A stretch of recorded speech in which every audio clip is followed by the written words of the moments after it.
Good day, and welcome to the Budding Entrepreneur Podcast. I'm your host, Randy Bridges.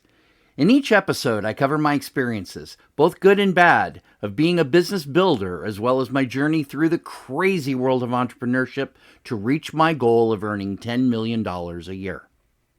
All right. We are on episode 128 of the podcast. It is the week between the major holidays here at the end of the year, between, in my case, Christmas and New Year's. I like to call it the mystery days. That's something that they borrowed from Bob and Doug McKenzie from a few years back. But today is December 28th, heading into this new year for 2024. I wish everybody a great year getting started in everything they're doing. It's just an amazing time to be looking at what you've done in the past year, putting it on a line for where you're going to go in the next year.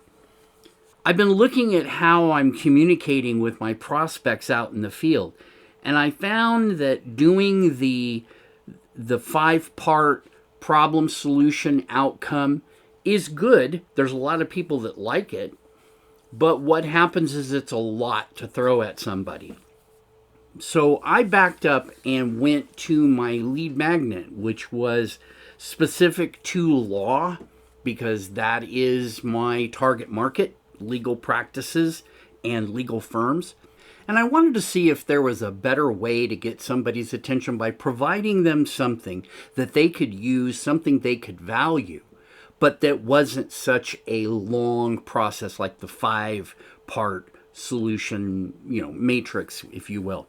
And so working with my lead magnet gave me that quick, easy feedback of who wants it and who doesn't. And I made some minor changes in my funnel and have now started doing advertising, actually, sending it to it. We'll see how that works out, and I'll let you know in the next week or two after I get some numbers under my belt. But essentially, we're at 186 downloads of my lead magnet without putting any money at it at all. And that is a good thing because it's basically 1% of all the people that are in my database. And that's good. That gives me good feedback. I know it's a little bit more than 1%, but these are people that have, waning, waxing time frames that they have available, and reading this time of the year seems to be something a lot of people are doing. We're averaging something about 35 to 40 downloads every few days, every time I send out a segmentation of this to people. And so that's really good. It gives a chance to kind of look at some parts of this and say, wow, that's just plain good information. So always keep track of your numbers.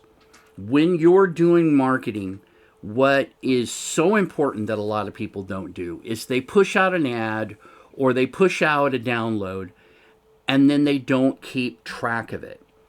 I go through and mark down every single day how many people have got my email, how many bounced, how many were unsubscribed, but also how many actually opened the email and how many clicked. And it's funny to see this process. I have some people that are doing this now, and they're literally 95% of all the people that actually sign up go and click for it and then download it. And, that's great numbers. That's really great numbers to see. So now that we have the basics out of the way, I want to focus on the business strategy side of things. And this is going to be a relatively short podcast today, just simply because I know not a lot of people have a lot of things going on. I myself didn't get much time to actually plan this podcast. So it's good that it's happening because I love the consistency that comes with doing this, regardless of when it is, what all is happening, and just keep going so that everybody can rely on this. Today, I want to bring in something that I downloaded. It came off of Facebook. I've seen it before. It's from a company called 7th Level, and it's the NEPQ Black Book of Questions. Now, I find myself working along with prospecting into the sales category. every question that you have has a way to be approached. And NEPQ, which stands for Neuro-Emotional Persuasion Questions, are geared to getting to the deeper part of asking questions with the people that you're dealing with. Not just looking at it and saying, hey, I want to do this and we'll figure out what's going on later on. No, this is giving you an actual approach to how your questions can be structured, how you can ask better questions, and not just better questions, but questions that dig deeper into the psyche of the person you're talking to. You're not selling to a company, you're selling to a person. People are driven by emotions before they're driven by logic and thinking. When you realize that, the more you can tie into what people are feeling, what they're not just thinking, but what's really driving them to think in that direction, the behavior analysis, if you will. When you dig in there and you start asking questions that start scratching that surface, you get down to a point where you're actually getting to the real heart of where the problem is. You get a chance to say, I really want to understand what's driving this person, and they can give you better answers back as a result of it. So the NEPQ Black Book of Questions, great download. I took it down to FedEx and had it printed out and bound. And so it's really nice. It's just a quick PDF download, 57 pages, I think it is. So it's not super difficult. As they say in the introduction to the book, questions get the other person to become open to your ideas. You know, if you are listening to them and they're saying something and you're not really thinking that that's a good thing or that it's right, you can say, well, what if it wasn't what you thought it was? Great question. Questions help your prospects overcome their own concerns.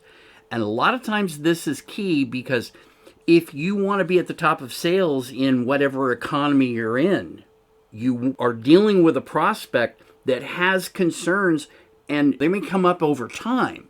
So it's important to recognize that your questions are going to bring up new thoughts, new information.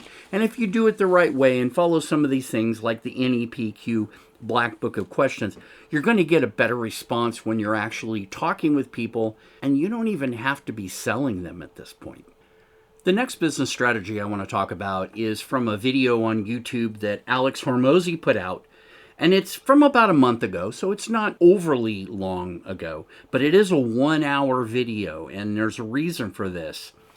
It's called, If I Wanted to Become a Millionaire in 2024, This is What I'd Do. It's a full blueprint. He walks the whole process all the way through in 3 different levels, and these are very simple levels that he's working with. Level 1 is the fundamentals of wealth creation. Level 2, the tactics of making your first $1 million. And level 3, stay rich and get richer. I can go into this in much more detail, but essentially the points that he makes are very simple. Again, it's the great thing about Alex Hormozi. He does not complicate things. He tends to get right down into the weeds on numbers and things and a lot of business, but a lot of his videos are really nice and high level. So he starts off with what is a millionaire, talks about equity, talks about diversification, and talks about the long game. So this is really looking at wealth at a very high level. When he goes into the tactics, now we're going to get into a bit of weeds, looking at finding a hungry crowd. My favorite, one avatar, one product, one channel. That's what everybody that I've been studying recently has all said to do. Start with one. You can always add more later, but for right now, until you get one that you can sell, that you can make good money from, and that can put some money in your pocket so that you can diversify into other areas, then you can think about more than one. He talks about the offer. He talks about marketing and sales.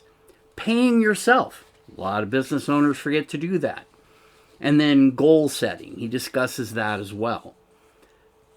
Level 3 is staying rich and getting richer. Now, this is a kind of a nice little thing. It's really not super long, but he talks about getting rich once. And there's a lot of people that say if you can get rich just once, you're way ahead of everybody else in trying to get rich again. It's hard to make your first million, so they tell us, but it's much easier to make your second million, and then easier still to make your third and your fourth and then your 10th. And so these are all really good points to make, and he's bringing this up. He talks about people, he talks about reputation, he talks about compounding, right? Not just getting rich, but becoming richer, compounding your wealth. And then the last one is enjoying your wealth. That is something that, as I've gone into some of the wealthy consultant mindset, Taylor Welch and the whole team really look at wealth. They're not looking at getting rich or making a lot of money. They're looking at wealth, how to really expand your wealth as your riches are coming to you from many different ways so you can actually enjoy your life. I'd like to share that because I think everybody should hear that. You don't work for your business works for you. The business makes money so that you can have the kind of life you have always wanted and want again. Anyway, you can find the video very easily on YouTube. Once again, it's from Alex Hormozi, and it's titled, "If I Wanted to Become a Millionaire in 2024, This is What I'd Do." And right now it's got about 2 million views. So if you're watching it, you're probably going to be enjoying the time that you spend. The last topic of business strategy this week that I want to discuss is building a flywheel. Now, a lot of people don't understand the concept of a flywheel. They're like, I don't get that. Well, here's what a flywheel is. It's a circular process of moving your business to where the things in the beginning can continue to accelerate and the things at the end, right before it, circle back to the same point. The flywheel is like on an engine, right? You've got to have a starter that turns the flywheel, which turns the engine and everything else and makes it all move. And so in this case, our business, we think of it as the starter, not the flywheel. The flywheel is the process with which we go about executing our mission, executing our services, our products, getting them out there into the field, and then building a nice circular flywheel. I found a simple image on Google, on images, for the Walmart flywheel, the Amazon flywheel, the Microsoft flywheel. And as you look at this, each one of them it's a circular process. Something goes back to lead into another one. In the case of Amazon, the circles are multiple. There are multiple circles that Amazon is utilizing. And each one is its own mini flywheel, which is driving the next flywheel. And then the overall flywheel is driven by everything put together. You want to build an engine for your business. This is what the flywheel is all about. You want to create an engine that builds up speed. Now, in the beginning, it takes a lot of effort to incrementally move the flywheel. You are really struggling, and that's why so many business owners in the very beginning have such a tough time, because you're working so hard in so many different areas just to get the money to keep going. And you're having to do this. It's just so much work, but the flywheel starts rotating. Over time, what will happen is that flywheel will start going faster and faster. And as it goes faster, you don't have to put as much effort to make that flywheel move faster yet again. And it's going to be moving significantly faster as you grow.